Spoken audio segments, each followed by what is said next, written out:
حي على الفلاح.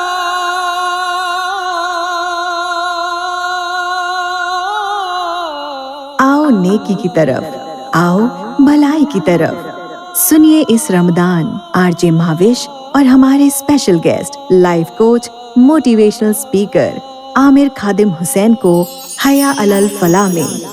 السلام علیکم لسنرز، آپ سن رہے ہیں FM 107. میں ہوں آپ کے ساتھ آپ کی آر جے مہاوش خان، اور شو ہے یہ رمضان کا خصوصی شو حیا علی الفلاح، اور میں ہوتی ہوں اس میں، اور میرے ساتھ اس میں موجود رہیں گے پورے رمضان عامر خادم حسین صاحب. ویلکم کریں گے سب سے پہلے تو عامر صاحب کو. جی السلام علیکم. وعلیکم السلام Mahvash, thank you very much. جی کیا حال چال ہے؟ ٹھیک ٹھاک ہیں آپ؟ جی الحمدللہ، اللہ کا بہت احسان ہے. اچھا، آج ہمارا جو ٹاپک ہے وہ ہے کہ ہم نے لاسٹ ایپیسوڈ میں بات کی تھی کہ اللہ تعالیٰ کی خوشنودی کیسے حاصل کر سکتے ہیں، اور اس کے فوراً بعد مطلب اللہ ہی کے فوراً بعد جو نام آتا ہے وہ حضور اکرم صلی اللہ علیہ وسلم کا ہے. تو آج کے شو میں ہم یہ بات کریں گے، یہ جانیں گے بیسکلی کہ اللہ کے بعد حضور اکرم صلی اللہ علیہ وسلم سے جو محبت کا تقاضا ہے اس کو کیسے پورا کیا جائے، اور کس طرح سے یہ ممکن ہے، کون سے طریقے ہیں جس کی بنا پر ہماری زندگی میں حضور اکرم صلی اللہ علیہ وسلم کی محبت پیدا ہو سکے اور اس محبت کو ہم شامل کر سکیں اپنی زندگی میں. جی بہت شکریہ، اور بہت اہم مضمون ہے، ٹاپک ہے آج کا. دیکھیں، ہم نے پچھلی دفعہ اللہ کی محبت کی بات کی تھی، اور بالکل اسی طرح اسی کا ایک تقاضا اس کو اس طرح سے بیان کیا گیا کہ اللہ تعالیٰ فرماتے ہیں کہ آپ ان سے کہیے قل ان کنتم تحبون اللہ فاتبعونی یحببکم اللہ، کہ ان سے کہیے کہ اگر یہ کہتے ہیں کہ یہ اللہ سے محبت کرتے ہیں تو ان سے کہیے کہ یہ آپ میری اتباع کریں، یحببکم اللہ، اللہ ان سے محبت کرنے لگ جائے گا. یعنی کہ نبی کریم صلی اللہ علیہ وسلم کی محبت کے اندر اللہ کی محبت ہے. اللہ ہم سے محبت کریں گے اگر ہم نبی کریم صلی اللہ علیہ وسلم سے محبت کریں گے. اور حدیث میں بھی کافی اس کے بارے میں موجود ہے کہ کوئی شخص جو ہے وہ مومن نہیں ہو سکتا یہاں تک کہ وہ اللہ کے نبی صلی اللہ علیہ وسلم کو اپنے آپ سے، اپنے ماں باپ سے، اپنی تمام جتنی بھی اشیاء ہیں ان سب سے زیادہ محبت کرتا ہو. اور قرآن میں بھی ایک جگہ اللہ تعالیٰ نے اس کو ایک ترازو کی تشبیہ دیتے ہوئے فرمایا کہ اگر تمہارے باپ، تمہارے بیٹے، تمہارے بھائی، تمہاری ازواج، تمہاری بیویاں، تمہارے خاندان، تمہارے اموال، تمہاری تجارتیں، تمہارے گھر، یہ سب چیزیں تمہیں اللہ اور اس کے رسول اور ان کے راستے میں جہاد سے جو ہے وہ محبوب تر ہیں، تو اللہ تعالیٰ فرماتے ہیں کہ ایسے لوگوں کو پھر اللہ تعالیٰ، ایسے فاسقوں کو اللہ تعالیٰ ہدایت نہیں دیتا. یعنی کہ یہاں پہ اس آیت میں اللہ تعالیٰ نے اپنی محبت اور نبی کریم صلی اللہ علیہ وسلم کی محبت کو بھی ایک ساتھ جمع فرما دیا. تو آپ صلی اللہ علیہ وسلم سے محبت جو ہے وہ ہمارے ایمان کا ایک لازمی جزو ہے. اچھا، یہ محبت ہمیں کیسے حاصل ہو سکتی ہے؟ تو دیکھیے، ہم نے ایک اور پروگرام میں بات کی تھی کہ والدین سے محبت ہمیں کس طرح سے ہوتی ہے. کہ ہم جب ہم چھوٹے ہوتے ہیں تو ہمیں والدین سے ہمارا ایک رشتہ جو ہے نا وہ ضرورت کا رشتہ ہوتا ہے. محبت تو ہوتی ہے لیکن وہ کہیں اندر ہوتی ہے. اصل بات ضرورت ہوتی ہے. چھوٹا بچہ ہوتا ہے، اس کو یہ پرواہ نہیں ہوتی کہ باپ کتنا تھک ہار کے گھر میں آیا ہے. اس نے اگر فرمائش کی ہے کہ مجھے باہر جانا ہے تو وہ اپنی فرمائش کے اوپر وہ رہے گا. اسی طرح ماں کتنی مشکلات کاٹ کے جو ہے وہ بچوں کو پروان چڑھاتی ہے.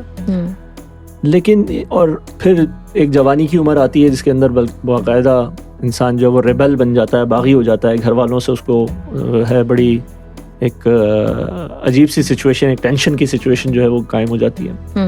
لیکن عمر کا پھر ایک حصہ ایسا آتا ہے جس میں آ کے آخر کار ہم یہ ریئلائز کرتے ہیں کہ ہمارے ماں باپ کے ہمارے اوپر کتنے احسانات ہیں، اور تب ہمیں ان سے ایک صحیح معنی میں محبت پیدا ہوتی ہے.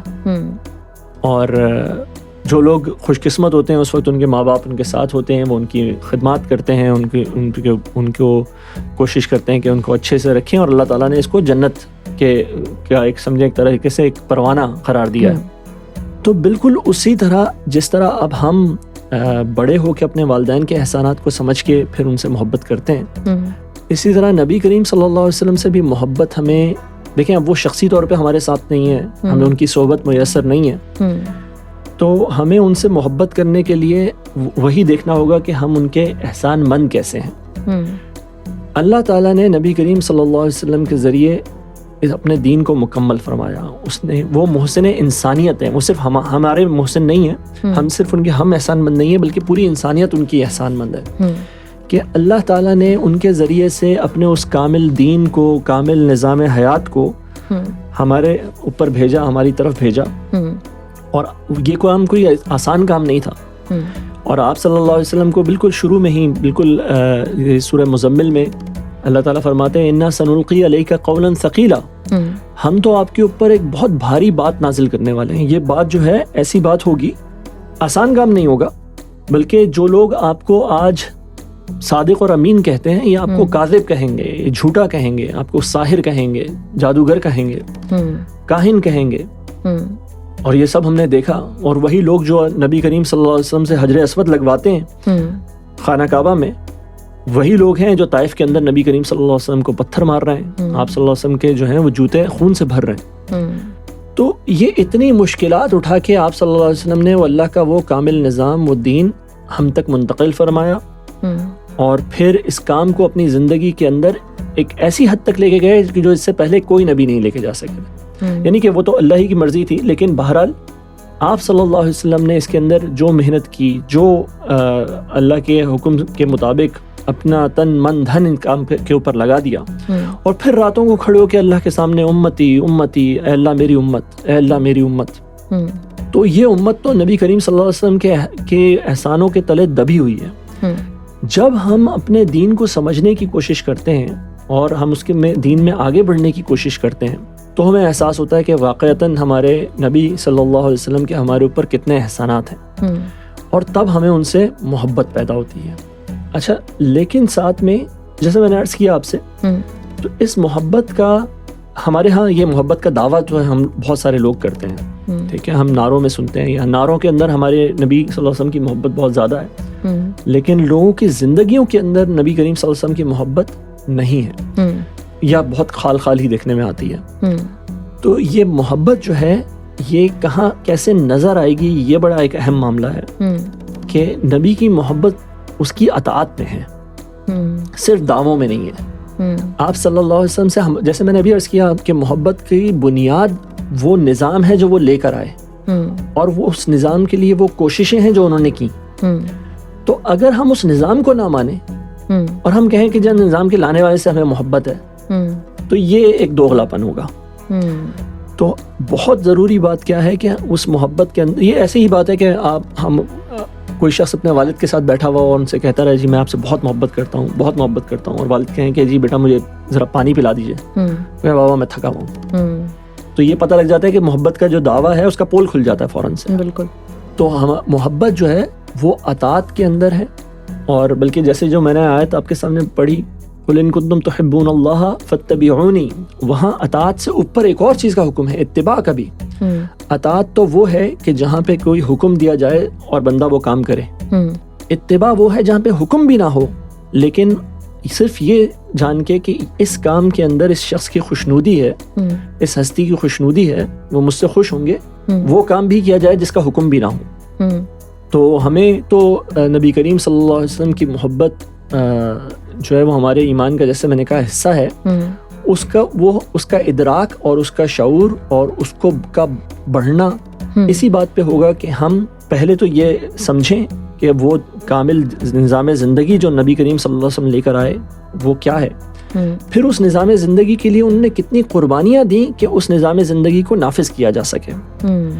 اور پھر بہت اہم بات ہے کہ پھر ہم بھی اس دین کے لیے کچھ قربان کرنے کے لیے تیار ہوں, ٹھیک ہے, ان کے رستے پہ چلنے کے لیے تیار ہوں. تو اب جب ہم ان کے رستے پہ چلیں گے تو ان کی شخصیت کی عظمت ہمارے اوپر مزید کھلے گی, کیونکہ جب ہم ان کے رستے پہ چلیں گے تو اس رستے کے اندر جس کے اندر صادق و امین کو کاذب کہا گیا, تو ہمارے اور آپ کے جیسے کی کیا اوقات ہے, تو ہمیں بھی باتیں لوگوں کی شاید سننے کو ملیں, کچھ ہمیں بھی تھوڑے سے کچھ تان و تشنی جو ہے وہ برداشت کرنا پڑے, کبھی ہمارے سامنے بھی کوئی ابو جہل آگے کھڑا ہو جائے. تو اب جب ہم اس رستے پہ چلیں گے تب پتہ لگے گا کہ محمد عربی صلی اللہ علیہ وسلم کی شخصیت کی عظمت کیا تھی, وہ کہاں تھے, ان کے پھر اس احسان کا دیکھیں. ہم تو ان کے احسان کو کا پوری طرح احساس بھی نہیں کر سکتے, ادراک بھی نہیں کر سکتے اپنی کم فہمی کی وجہ سے.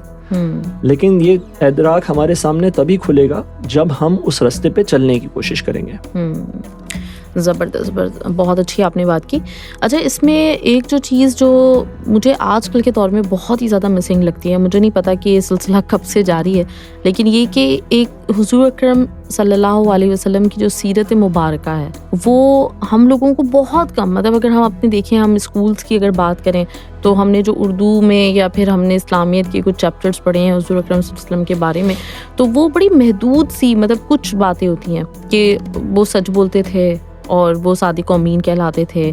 بہت زیادہ ایک جس طرح کا انٹروڈکشن ہونا چاہیے, جو سیرت ہونی چاہیے, وہ ہم لوگوں کو اس سے ایک طرح سے ہم متعارف ہی نہیں ہوئے کبھی زندگی میں. بچوں کو تو خاص طور پہ انٹروڈیوس ہی نہیں کروایا جا رہا ہوتا. خود اگر ہم بڑے بھی دیکھیں, مطلب میں چاہ رہی ہوتی ہوں, وہی والی جو چیز ہے مسنگ لگتی ہے یہ والی بات, کہ ہم دعویٰ تو کرتے ہیں اس بات کا, جیسے آپ کہہ رہے ہیں کہ ہم حضور اکرم صلی اللہ علیہ وسلم سے محبت کرتے ہیں, لیکن واقعتاً کرتے ہیں تو اس کے لیے ڈیفینیٹلی ہمیں ان کو سمجھنا پڑے گا, ان کی سیرت کو دیکھنا پڑے گا, ان کے کردار کو سمجھنا پڑے گا, اور وہ ہمارے پاس بڑی کم سورسز ہیں اس وقت. تو اس کے بارے میں آپ کیا کہیں گے کہ کون سے ایسے ذرائع ہو سکتے ہیں, کون سی ایسی کچھ کتابیں اگر آپ ہمیں سجیسٹ کر دیں جس سے ہم ان کی سیرت مبارکہ کو, ان کے کردار کو بہتر طور پہ سمجھ سکیں محبت کے لیے؟ جی, تو دیکھیں یہ بات آپ کی بالکل درست ہے کہ ہمارا مطالعہ بہت خال ہے, بہت کم ہے. اور چاہے وہ تدریسی یعنی کہ ہمارے وہ جو درسی کتب ہیں ان کی بات کریں, ہمارے سلیبس کی بکس کی بات کریں, یا ہم آؤٹ سائڈ کی بات کریں, ایک تو بات یہ سمجھ لیجیے کہ ہم لوگ غیر مطلب جو ہمارے سلیبس میں شامل نہیں ہیں وہ کتب تو ہمارے ہاں پڑھنے کا کوئی رواج ہی نہیں موجود رہ گیا. تقریباً یہ معاملہ ختم ہے. ہم میں سے کوئی بھی خاص طور پہ بچے, ینگ جنریشن, جو درسی کتابوں کے علاوہ کوئی کتاب پڑھنے کا ہمارے ہاں ایسا معاملہ ہی نہیں ہے, رجحان ہی نہیں ہے. تو یہ جو کمی جس کی طرف آپ نے اشارہ کیا, یہ اصل میں اس بات کی طرف اشارہ کر رہی ہے کہ ہمارا پورا تعلیمی نظام ایسے ہی ہے, بالکل شیلو جسے کہتے ہیں, اوپری سطح کا, ہر چیز کے بارے میں ایک بالکل اوپر کی سطح کا علم ہے. تو نہ بدقسمتی سے اساتذہ کے پاس اتنا وقت اور علم ہے کہ وہ اس کو اس طرح سے دے سکیں, اور کیونکہ یہ ڈیمانڈ اینڈ سپلائی کا دور ہے, ایک کمرشل دور ہے بیسکلی. تو بہرحال بدقسمتی کی بات ہے کہ دین کی تعلیم بھی کمرشلائز ہو گئی. تو اب اس کے بعد بس وہی ہے کہ جی اگر ہمارے بچے کو یہ اتنا پتہ ہے, یہ چیزیں پتہ ہیں, تو ہم نے سمجھ لیا کہ جی ٹھیک ہے, ان کی ایجوکیشن مکمل ہو گئی. دین اور دین کی حکمت دین, اسرار دین, یہ اپنی جگہ پہ بڑی بڑی سائنسز ہیں. نبی کریم صلی اللہ علیہ وسلم, سیرت نبوی, پھر سیرت سے اخذ کردہ اسباق, سبق کیا سیکھ رہے ہیں ہم سیرت. ایک سیرت کے واقعات ہیں, ایک سیرت کی فلسفی ہے, ایک سیرت کی حکمتیں ہیں. تو یعنی کہ یہ تو وہ ایک ایسا سمندر ہے جس کے اندر ہم جتنا جاتے جائیں یہ اس کی گہرائی ختم نہیں ہونے والی. بہرحال کچھ کتابیں جو میرے علم میں بہت زبردست کتابیں ان موضوعات کے اوپر, ان میں سب سے اوپر الرحیق المختوم نام کی ایک کتاب ہے. نام مشکل ہے لیکن کتاب نسبتاً آسان ہے. تو یہ کتاب انڈیا کے ایک عالم نے لکھی ہوئی ہے, انہوں نے, اور یہ سعودیہ کے اندر ایک بہت بڑا مقابلہ ہوا تھا جس کے اندر اس کتاب کو پہلا نمبر دیا گیا تھا. تو بہرحال چونکہ یہ کتاب بھی میرے خیال سے غالباً 90 کی دہائی میں لکھی گئی ہے, اور چونکہ علماء کی لکھی ہوئی کتاب ہے تو بہرحال اس کی زبان تھوڑی سی مشکل ہے. بہت ضرورت ہے کہ آج کل کے دور میں ہم بچوں کے لیے آسان زبان میں اس کو مطلب نہ صرف اس کتاب کو, مطلب پوری سیرت کو ہم آسان کتاب میں زبان میں بیان کریں. اور بہرحال میں نے دیکھا کہ بہت سارے یوٹیوب پہ چینلز جو ہیں وہ الحمدللہ ان چیزوں پہ کام کر رہے ہیں, اردو میں کم, انگلش میں زیادہ, کیونکہ بہرحال اب ہماری زبان جو ہے وہ تقریباً انگریزی ہو چکی. یہ بھی ایک بدقسمتی کی بات ہے. اور اس میں یہ بھی عرض کرتا چلوں کہ دیکھیں یہ جو زبان کا تبدیل ہو جانا ہے یہ بھی ہمارے اس علم کو محدود کرنے کا ایک سبب بنا ہوا ہے. کیونکہ دیکھیں ہماری جو علمیت تھی, ہمارا جو علمی ورثہ ہے, خاص طور پہ دینی علمی ورثہ, وہ سارا کا سارا اردو میں ہے. اور یہ صرف پاکستان کی بات نہیں ہے, ہندوستان, پاکستان, یہ پورا بر صغیر پاک و ہند جو ہے, یہ اس کا تمام تر علمی ورثہ جو ہے وہ اردو زبان کے اندر موجود ہے. آج ہمارے بچے جب اردو زبان سے کٹ جائیں گے تو وہ اس تمام علمی ورثے سے کٹ جائیں گے.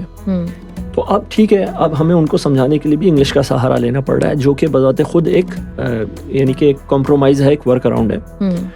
بہرحال کچھ نہ ہونے سے کچھ ہونا بہتر ہوتا ہے, تو یہ ضرور ہے کہ ہمیں بہرحال اپنی کوششیں کرنی چاہیے کہ ہم بچوں کو سیرت نبوی سے روشناس بھی کرائیں, انٹروڈیوس بھی کریں, اور پھر اس کے اندر یہ بھی اس بات کا بھی اہتمام کریں کہ وہ اس کی گہرائی میں جائیں.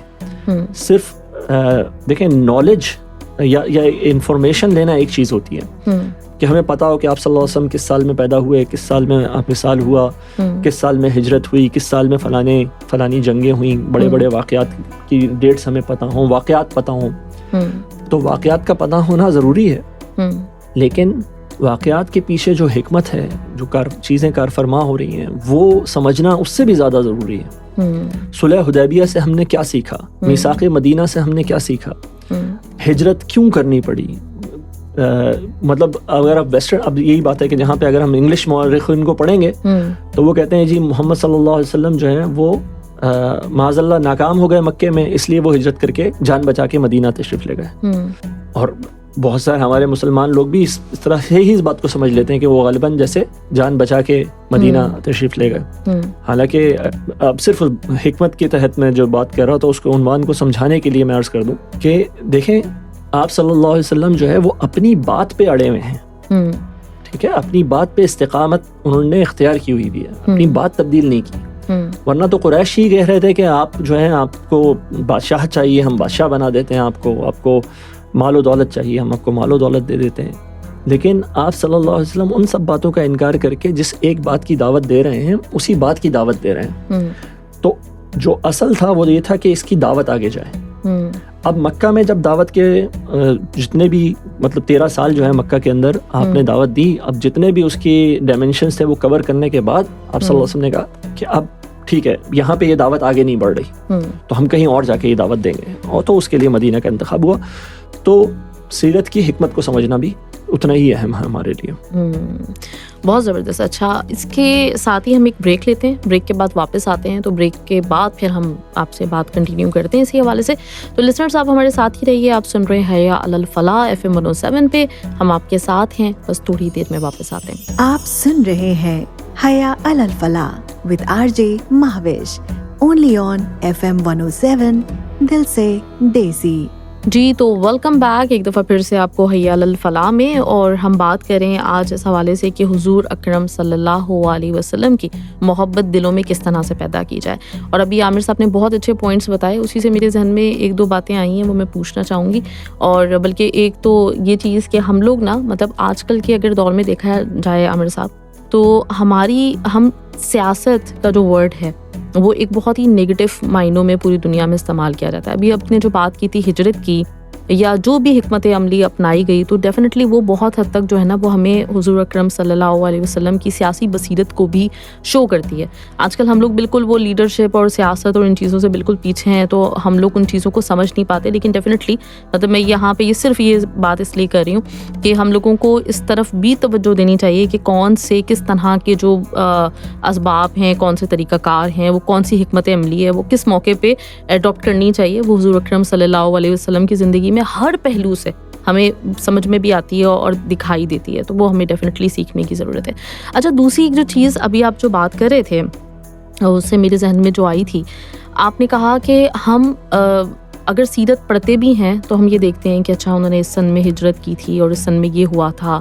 یہ سارے کے سارے واقعات ہم اس طرح سے وہ سبق کے طور پہ پڑھ رہے ہوتے ہیں, جس طرح ہم اپنے اسکول کے سبق پڑھتے ہیں اور پھر ہمارا مقصد ہوتا ہے کہ ہم اس پہ کچھ مارکس لے لیں گے, تو ہمارا یہی اسی طرح کا رجحان ہوتا ہے. لیکن ہم اس چیز کو اپنی زندگی میں شامل کرنے کی جب بھی بات کرتے ہیں, مطلب اگر آپ نے بھی یہ بات نوٹس کی ہوگی, میں نے بھی بات نوٹس کی ہے کہ اگر آپ کبھی بھی کسی بات میں کوئی بھی ایسا ہماری عام زندگی کا معاملہ ہے اور اس میں ہم اگر کسی سے کہتے ہیں نا کہ دیکھو مطلب اس معاملے میں حضور اکرم صلی اللہ علیہ وسلم کا یہ طریقہ کار تھا, انہوں نے اس طرح سے اس بات کو حل کیا تھا یا اس طرح سے ڈیل کیا تھا, تو آگے سے آپ کو سننے کو ملتا ہے کہ کیا مطلب یہ ہمارا کوئی مقابلہ ہے ان کے ساتھ, مطلب ہم کہاں اور وہ کہاں.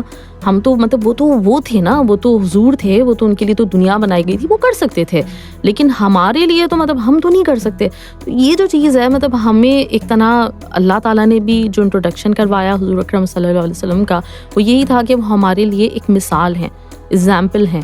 حضور اکرم صلی اللہ علیہ وسلم خود اسی بات کی پوری زندگی انہوں نے تعلیمات دیں کہ جو کچھ میں کرتا ہوں, جو کچھ ہے اس کی اتباع کرنا ہم سب مسلمانوں پہ بعد میں فرض ہے. لیکن یہ بڑا ایک عجیب سا تضاد والا معاملہ بھی ہے, دوغلا پن بھی ہے. تو اس کو آپ کیا کہیں گے, مطلب یہ تمام جو لوگوں کی سوچ ہے اس کے بارے میں کیا کہیں گے آپ؟ جی بہت بہت اچھی بات کہی آپ نے. بالکل واقعتاً ہمارے معاشرے کے اندر یہ والا رویہ ہمیں بہت نظر آتا ہے کہ ہم یہ کہتے ہیں کہ جی وہ آپ صلی اللہ علیہ وسلم تھے اور آپ کو ہمارا ان سے مقابلہ نہیں ہے, اور اس میں کوئی شک نہیں ہے کہ ہمارا ان سے کوئی مقابلہ نہیں ہے. لیکن دیکھیں اللہ تعالیٰ نے اس بات کو بہت واضح کیا. اللہ نے فرمایا لقد کان لکم فی رسول اللہ اسوۃ حسنہ, تم سب کے لیے اللہ کے رسول کے طریقہ کار میں, ان کے اسوہ میں تمہارے لیے اسوہ حسنہ ہے. تمہیں بہترین کام تمہارے لیے جو نمونہ ہے وہ آپ صلی اللہ علیہ وسلم ہی ہیں. تو بات یہ ہے کہ ہم ان کی پیروی کرنے کی کوشش کریں گے. ہم یہ بھی انہوں نے فرمایا کہ نماز پڑھو جیسے میں نماز پڑھتا ہوں. اب میں نماز پڑھوں گا, ان کے بتائے ہوئے طریقے کے مطابق نماز پڑھنے کی کوشش کروں گا. لازماً میری نماز ان کے مقابلے میں 1,000ویں حصے کی بھی نماز نہیں ہوگی. ٹھیک ہے. اسی طرح جس طرح کی امانت, دیانت, جس طرح کی صبر, شکر آپ صلی اللہ علیہ وسلم کا طریقہ کار تھا, وہ ہم لوگوں کے لیے ناممکنات میں سے ہے, لیکن ہمیں جانا اس کی طرف ہے. یہ بہت ایک اہم نقطہ ہے کہ ہمیں کوشش انہی کے بتائے ہوئے طریقوں کے مطابق کرنی ہے. اب ہم وہ اگر 100 ہیں, ہم 1 بھی ہو جائیں گے تو ہم اپنے حساب سے وہ ان کے طریقہ کار پہ چل چکے, اگر ہم نے 1 بھی کر لیا. لیکن یہ نہیں ہو سکتا کہ میں آپ صلی اللہ علیہ وسلم کے کسی بتائے ہوئے طریقہ کار کو چھوڑ دوں یہ کہہ کے کہ وہ تو نبی تھے اور ان کے وہ وجہ وجود کائنات تھے, اس لیے جو ہے ہمارے اوپر جو ہے وہ اس طرح سے عمل کرنا ضروری نہیں. اور آپ یہ دیکھیے کہ پچھلی امتوں کے اندر بھی یہی فساد آیا تھا. یہ ایک طریقہ کار ہوتا ہے اصل میں, اور جیسا آپ نے کہا دوغلا پن, ہم دین کے اندر اس کو منافقت کہتے ہیں. تو یہ دوغلا پن یہ ایک طریقہ کار ہے نبی کے اسوے سے جان چھڑانے کا, اس نظام سے جان چھڑانے کا جو وہ لے کر آیا ہے. تو پچھلی امتوں نے یہ کس طرح کیا, انہوں نے یا تو نبیوں کا انکار کر دیا یا پھر نبیوں کو خدا بنا دیا, دیوتا بنا دیا.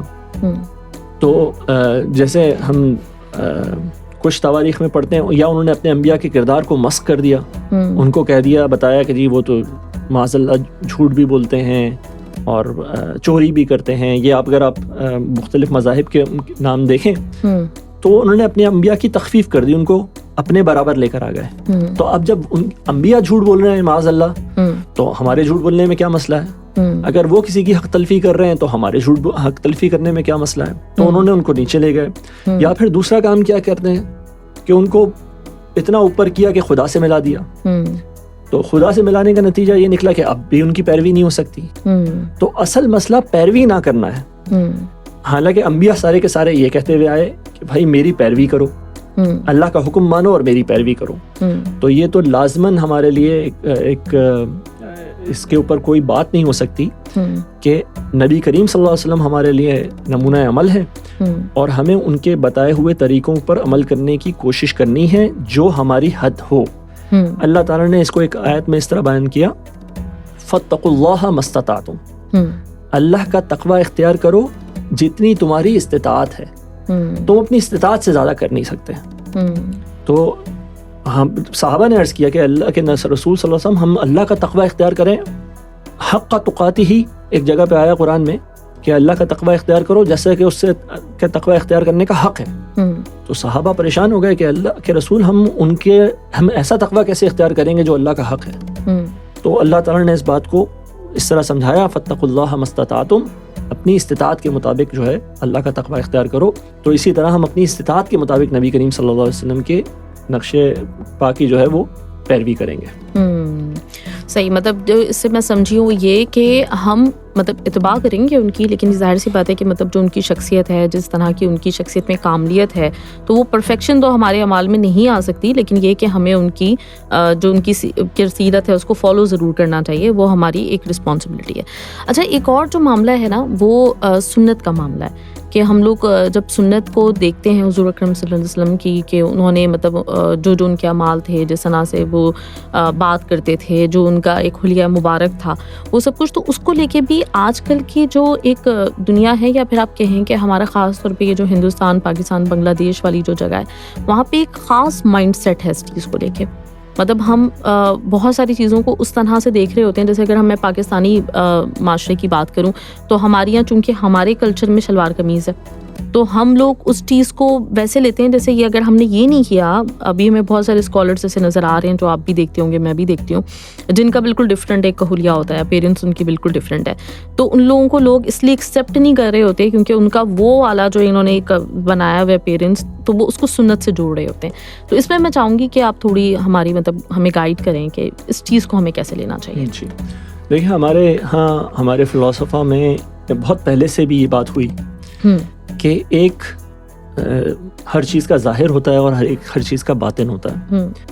تو جو لوگ صرف اسی بات کو دیکھتے رہیں کہ جی آپ نے لباس کون سا پہنا ہوا ہے اور داڑھی کی لینتھ کتنی ہے اور جو ہے اس طرح کی جو ظاہری چیزیں ہیں، تو ان کو اس طرح سے تشبیہ دی گئی کہ جی یہ لوگ پیالے پہ سارا فوکس کر رہے ہیں، اور پیالے کے اندر جو چیز ہونی چاہیے، جو دودھ ہونا چاہیے، جو کچھ ایک اللہ کی کوئی نعمت ہونی چاہیے، تو اس کے اوپر فوکس نہیں کر رہے ہیں. اچھا، تو یہ ایک لیکن دوسری طرف وہ لوگ ہیں جو یہ کہتے ہیں کہ جی ہم نے صرف اور صرف مغز پہ ہی فوکس کر لیا. مغز مطلب جو چیز اندر تھی. اچھا، دونوں چیزیں ہینڈ ان ہینڈ چلتی ہیں. اس کی مثال اس طرح سے دی جاتی ہے کہ جیسے اگر آپ ایک گھر بنانا چاہتے ہیں تو آپ سب سے پہلے فرنیچر لا کے نہیں رکھ دیتے ہیں، بلکہ آپ پہلے اس کی آؤٹر والز، اس کی بنیادیں کھڑی کرتے ہیں، پھر اس کی آؤٹر والز بنتی ہیں، پھر چھت بڑھتی ہے، پھر پینٹ وغیرہ ہوتا ہے، پھر اس کے اندر صوفے وغیرہ لا کے رکھے جاتے ہیں. تو ان کے کہنے کا مقصد یہ ہے کہ جی اندر والی جو چیزیں ہیں پہلے آپ باہر سے تعمیر کرتے چلے جاتے ہیں، اور تا وقت یہ کہ اندر والی چیزیں وہ بھی اپنی جگہ لے لیتی ہیں. ٹھیک ہے، تو اگر آپ صرف صوفے لا کے رکھ دیں گے تو وہ صوفے گندے ہو جائیں گے. تو وہ کہہ رہے ہیں کہ جی آپ اپنے جو ظواہر ہیں، جو آپ کی جو ایکسٹرنل چیزیں ہیں، ان سے آپ اپنی انٹرنل چیزوں کو محفوظ کرتے ہیں. یعنی کہ ایک شخص جو اپنی ظاہر کی زندگی کے اندر دین کے تمام چیزوں پہ عمل کر رہا ہوگا، جس نے اپنا وضاقتہ جو ہے وہ اس طرح کی بنائی ہوئی ہوگی، تو اس کے لیے گناہوں میں پڑنے کا چانس بھی کم ہو جائے گا. ٹھیک ہے، بنسبت اس کے کہ جس کی وضاقتہ ویسی نہ ہو. تو بہرحال لیکن وضاقتہ کے اوپر بہت زیادہ فوکس کر لینا کا مطلب یہ ہے کہ ہمارا سارا کا سارا فوکس جو ہے وہ کسی چیز کی فزیکل پہلو پہ ہی ہو گیا، آؤٹر اس کی ظاہری اس پہ ہی ہو گیا معاملے پہ. اچھا، اس ساری بات کو قرآن میں اس طرح بھی بیان کیا گیا، جہاں پر ایک ڈسکشن ہو رہی ہے قرآن میں کہ نیکی کیا ہے، اور کفار یہ پوچھ رہے ہیں کہ جی آپ لوگ تو یہ جب مسلمانوں کا قبلہ تبدیل کیا جا رہا تھا تو اس وقت جو قرآن میں بیان ہو رہا ہے، تو ان سے کہا جا رہا ہے کہ پہلے تم لوگ جو ہے وہ کعبہ کی طرف منہ کر کے نمازیں پڑھتے تھے، پھر تم بیت المقدس کی طرف نماز پڑھتے رہے، اور پھر تم دوبارہ کعبہ کی طرف نماز پڑھ رہے ہو. تو جب تم بیت المقدس، اگر کعبہ اصل قبلہ ہے تمہارا، تو پھر جب بیت المقدس کی طرف نمازیں پڑھ رہے تھے تو نمازیں ختم ہو گئیں، تمہاری نمازیں ضائع ہو گئیں. تو اللہ تعالیٰ نے کہا کہ اللہ تعالیٰ جو ہے وہ مشرق اور مغرب کے اندر نہیں ہے، اور وہ ہر جگہ پر ہے. مشرق اور مغرب اس کے ہیں. تو اللہ نے یہ بات واضح کی وہاں پہ کہ نیکی یہ نہیں ہے کہ تم اپنے رخ اس طرف کر لو، اپنا رخ اس طرف کر لو، اس طرح کھڑے ہو جاؤ. یہ ساری نیکی نہیں ہے. یہ نیکی کا حصہ ضرور ہے، کیونکہ حکم کے اوپر آپ عمل کر رہے ہیں تو یہ نیکی ہے. تو اسی طرح وہ جو وضاقتہ ہے اس کے اندر دو چیزیں ہیں. یا تو ایک تو کچھ چیزیں ہیں جو کہ لازم ہیں، مثال کے طور پہ لباس کا ساتر ہونا. اب لباس جو ہے اس نے آپ کے جسم کو چھپایا ہو کسی حد تک، مطلب جو ضروری حد تک ہے، آپ کا سطر چھپا ہوا ہو اس کے اندر. تو اب یہ اس کی ایک ناگزیر ریکوائرمنٹ ہے، وہ پوری ہو رہی ہے. اچھا، تو اب لباس جو ہے وہ آپ آپ چاہیں تو وہ عربی لباس پہنیں, آپ چاہیں تو وہ شلوار قمیص پہنیں, آپ چاہیں تو وہ پینٹ کوٹ پہنیں, اگر وہ لباس کی شرائط پوری کر رہا ہے, وہ ایک پاکیزہ لباس ہے, اس کے پہننے سے ایک پاکیزہ معاشرہ جو ہے وہ ایک پاکیزہ سوسائٹی کے ممبر آپ نظر آتے ہیں. تو بہرحال چونکہ ہمارے ہاں روایت پسندی زیادہ ہے, اور روایت پسندی ہر اس جگہ پہ آ جاتی ہے جہاں پہ علم کم ہوتا ہے, تو ہم شاید اسی جگہ پہ رہ گئے. لیکن بہرحال اس معاملے کے اندر یہ ہے کہ اب تو ماشاءاللہ بہت چینج آ چکا ہے. لوگ سمجھتے ہیں کہ جی ہمیں یہ دیکھنا ہے کہ بات کیا کی جا رہی ہے اور کیسی کی جا رہی ہے, اور بہت سارے ہمارے جو ویسٹ میں رہنے والے داعی دین ہیں وہ ماشاءاللہ بہت زبردست کام کر رہے ہیں. لوگ ان کو جانتے ہیں, لوگ ان سے متاثر ہوتے ہیں, لوگ اسلام قبول کرتے ہیں. جو مسلمان ہیں وہ دوبارہ سے دین کو ان کے لینس سے, ان کی باتوں سے سمجھتے ہیں. تو یہ تو الحمدللہ معاملہ جو ہے وہ تبدیل کی طرف جا رہا ہے. صحیح. اچھا, اس کے ساتھ ہی جو حضور اکرم صلی اللہ علیہ وسلم کا جو طریقہ کار جو ہم دیکھتے ہیں, ابھی میں نے پچھلے دنوں ایک چیز پڑھی تھی تو مجھے اس نے بڑا انسپائر کیا, کیونکہ وہی جیسے میں نے کہا کہ ہم لوگ اس طرح سے جانتے ہی نہیں ہیں اپنے نبی کو جس طرح سے ایک جاننا مطلب ضروری تھا. تو اس میں تھا کہ جب پہلے تو حضور مطلب مسلمانوں کے پاس ایک طرح سے دیکھا جائے تو مال و ذخائر کچھ اتنے زیادہ تھے نہیں, اور آپ کو پتہ ہے کہ جو جس بندے نے قرض لیا ہوا ہو تو اس کے اوپر اس کی نماز جنازہ یا اس طرح کا ایک معاملہ رہا تھا پہلے کہ حضور اکرم صلی اللہ علیہ وسلم نے انکار کر دیا تھا نماز پڑھانے سے. تو جب بیت المال میں اتنی رقم جمع ہو گئی تو حضور اکرم صلی اللہ علیہ وسلم پہلے اس کا قرض کی ادائیگی بیت المال سے کروایا کرتے تھے, اور پھر اس کے بعد نماز جنازہ خود ادا کرتے تھے. تو مجھے اس سے بڑا مطلب ایک ہوا کہ آج کل دیکھیں تو ہمارے یہاں یہ والی جو چیزیں ہیں ہم لوگ سمجھ رہے ہوتے ہیں کہ جس کا بھی مسئلہ ہے نا وہ اس کا اپنا ہی مسئلہ ہے, ہم اس چیز کو انڈرسٹینڈ اس طرح سے نہیں کرتے. تو حضور اکرم صلی اللہ علیہ وسلم کا جو اس طرح کا ہمدردی کے معاملات رہے, لوگوں کے ساتھ جو ڈیلنگ کے معاملات رہے, جو جس طرح انہوں نے غریبوں کے ساتھ, کیونکہ ہمیں پتہ ہے کہ ابتداء اسلام میں کیا آگے تک جتنا مطلب ایک رہا ہے دور حضور اکرم صلی اللہ علیہ وسلم کا, تو اس میں زیادہ تر غریب لوگ جو جن کے پاس کچھ نہیں ہوا کرتا تھا, نادار, وہی زیادہ تر شامل رہے. تو ان کا کس طرح کا معاملہ رہا اور اس کو ہم کس طرح اپنی زندگی میں شامل کر سکتے ہیں؟ جی دیکھیں, معاشرے کی بھلائی, جیسے میں نے آپ سے کہا کہ دین کی ڈیفینیشن ہی یہ دی گئی کہ الدین والنصیحہ, دین تو خیر خواہی ہے, بھلائی ہے. تو یہ تو ایک لازمی جز ہے دین کا, اور بہت اہم جز ہے. بلکہ جہاں اللہ تعالیٰ نے نیکی کی بات کی تو نیکی کو بھی اسی طرح ڈیفائن کیا کہ فرائض تو انسان کرتا ہو لیکن وہ اپنے فرائض سے آگے بڑھ کے لوگوں کی مدد کرتا ہو, اور مدد بھی تب کرتا ہو جب اس کو خود بھی ضرورت ہو, یعنی اس مدد کو پسند بھی کیا گیا. آپ صلی اللہ علیہ وسلم کی حدیث مبارک ہے کہ خیر الناس من ینفع الناس, لوگوں میں سب سے بہتر وہ ہے جو لوگوں کے لیے سب سے بہتر ہے. تو یہ باتیں ہمارے ہاں مطلب ہمارا دین تو ہمیں یہی سکھاتا ہے کہ لوگوں کی بہتری چاہنی ہے, چاہے جیسے ہو. مطلب وہی بات ہے, وہاں وہی اصول اپلائی ہوگا اس کے اوپر بھی کہ اگر آپ فزیکلی کسی کی مدد کر سکتے ہیں آپ مدد کیجئے, ورنہ اس سے بہترین بات کیجئے, اس کو بہترین مشورہ دیجئے, اس کو نالج دے سکتے ہیں تو وہ نالج دیجئے. مطلب دین میں تو یہ یہاں تک حکم ہے کہ اگر کوئی آپ سے مشورہ مانگتا ہے تو یہ بھی آپ کے لیے ایک امانت ہے, آپ کو اس کو بہترین مشورہ دینا ہے. پھر یہاں تک حکم آ گیا کہ تم میں سے کوئی مومن نہیں ہو سکتا یہاں تک کہ وہ اپنے بھائی کے لیے بھی وہی نہ چاہے جو وہ اپنے لیے چاہتا ہے. تو دیکھیں یہ ساری باتیں کس طرف جا رہی ہیں کہ ہم لوگ کون ہیں؟ انما المؤمنون اخوۃ, مومن تو آپس میں بھائی بھائی ہیں, اور ہمیں تو انسانیت کے لیے نبی کریم صلی اللہ علیہ وسلم کو کہا گیا رحمت للعالمین, تمام انسانیت کے لیے رحمت. اب ہم اس نبی کے پیروکار ہیں تو ہمیں صرف اپنے ارد گرد والوں کے لیے نہیں, صرف مسلمانوں کے لیے نہیں, ہمیں تمام انسانیت کے لیے رحمت والا ہمارا بھی رویہ ہونا چاہیے. ان کی امت ہونے کا تقاضا یہی ہے کہ ہم ان کے اسوہ کو جو ہے وہ آگے بڑھائیں, ان کے اسوے پہ عمل کرتے ہوئے. تو اور دین اسی طرح آگے بڑھا. لوگوں نے دیکھا کہ اس دین کے اندر کس قدر بھلائی ہے, کس قدر لوگوں کی خیر خواہی ہے. تو یہ لازم ہے کہ ہم یہ سمجھتے ہوئے کہ یہ میرے نبی کا اسوہ ہے, جب ہم یہ کام کریں گے تو پھر وہی بات ہے کہ ہمیں ہمارے دل کے اندر جو نبی کریم صلی اللہ علیہ وسلم کی محبت ہے اس میں بھی اضافہ ہوگا. اچھا, جب ہم یہ کام کریں گے تو محبت کی وجہ سے یہ کام کر رہے ہیں, اور کر رہے ہیں اس لیے محبت میں اضافہ بھی ہو رہا ہے. تو یہ ایک سرکل جو ہے نا یہ انشاءاللہ بن جائے گا ہمارے لیے. صحیح. اچھا اس وقت ہم ایک بریک لیتے ہیں اور پھر بریک کے بعد ہم واپس آتے ہیں. آپ ہمارے ساتھ ہی رہیں. آپ سن رہے ہیں FM 107 پہ رمضان کا خصوصی شو حیا علی الفلاح. آپ سن رہے ہیں حیا علی الفلاح with RJ Mehwish only on FM 107 دل سے دیسی. جی لسنرز ویلکم بیک. ایک دفعہ پھر ہم آپ کے ساتھ ہیں اور اب عامر صاحب آپ سے میں بس ایک آخری سوال کرنا چاہوں گی. اس سوال کے 2 پارٹس ہیں. ایک تو یہ کہ جیسے ہم جانتے ہیں کہ حضور اکرم صلی اللہ علیہ وسلم پہ زیادہ سے زیادہ کثرت سے درود بھیجنا چاہیے. تو یہ جو درود بھیجنے کا عمل ہے کیا یہ بھی ہماری محبت میں اضافہ کرنے کا سبب بنتا ہے؟ اور دوسری جو چیز ہے کہ بحیثیت مسلمان اس وقت کے دور میں ہماری کیا رسپانسبلٹی ہے؟ ہم کس طرح سے اپنے نبی کی سیرت کو لوگوں سے انٹروڈیوس کروا سکتے ہیں اپنے مسلمانوں میں بھی، اور خاص کر کے مطلب جیسے ہم تو یہاں رہتے ہیں تو یہاں پہ ہمارے ساتھ ہر مذہب کے ہی لوگ موجود ہیں. تو ہماری کیا رسپانسبلٹی بنتی ہے کہ ہم نے کس طرح سے اپنے نبی کو دکھانا ہے دنیا کو؟ جی بہت بہت اچھے سوالات ہیں آپ کے. دیکھیں جس سے محبت ہوتی ہے اس کو یاد کیا جاتا ہے، جس کو یاد کیا جاتا ہے اس سے محبت ہوتی ہے، اچھے الفاظ میں جس کو یاد کرتے ہیں.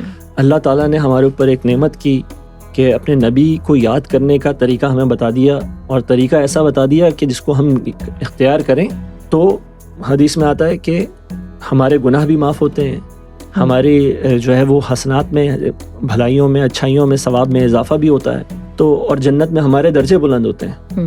تو درود شریف کا تو معاملہ یہ ہے کہ ہم نبی کریم صلی اللہ علیہ وسلم کو یاد کر رہے ہیں. بس جتنے بھی اس طرح کے اذکار ہیں ان میں ایک بات کا جس کا خیال رکھنا چاہیے وہ یہ ہے کہ ہم یہ صرف ہماری زبان کی نوک پہ نہ ہوں، صرف ہم ان کو ادا نہ کر رہے ہوں، بلکہ ہم ان کو ایک انٹینشن کے ساتھ، ایک نیت کے ساتھ ادا کر رہے ہوں. ہم واقعتاً نبی کریم صلی اللہ علیہ وسلم پہ درود و سلام بھیج رہے ہوں، ہمیں اس کا مطلب پتہ ہو، اور ہم یہ سوچتے ہوئے کہ جی میں اپنے نبی پہ جو اتنی عظیم ہستی ہیں جن کا میں اتنا زیادہ میرے اوپر احسانات ہیں، میں ان کے لیے دعا کر رہا ہوں اللہ تعالیٰ کے حکم کے مطابق.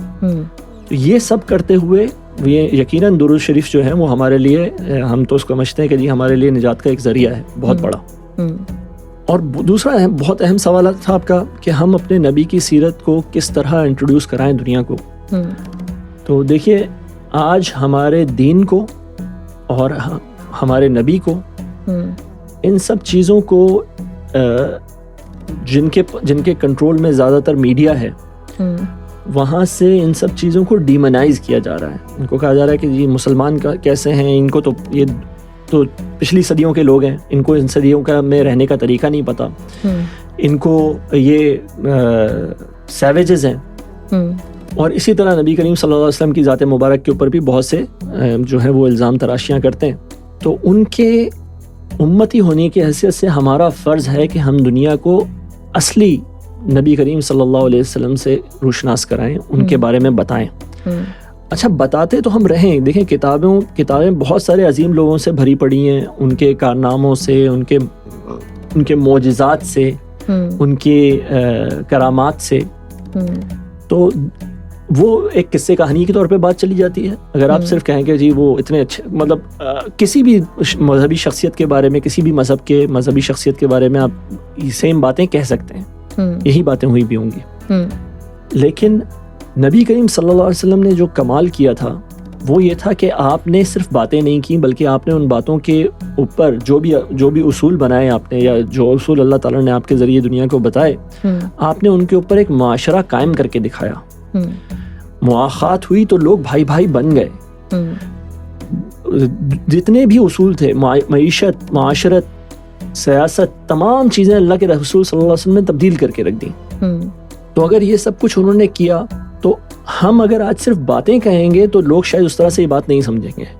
اگر تو ہمارے عمل میں یہ چیزیں نظر نہ آئیں، ہماری نبی کریم صلی اللہ علیہ وسلم کی سیرت ہمارے عمل کے اندر نہیں دکھی، چاہے وہ کسی بھی درجے میں، چاہے ان کے 1% کے درجے میں، لیکن نظر تو آئے کہ مسلمان سچ بولتا ہے، مسلمان وعدے کو وفا کرتا ہے، مسلمان دھوکہ نہیں دیتا. اگر ہم اس طرح چلیں تو واقعتاً دنیا دیکھیں دنیا حیرت میں پڑ جاتی ہے.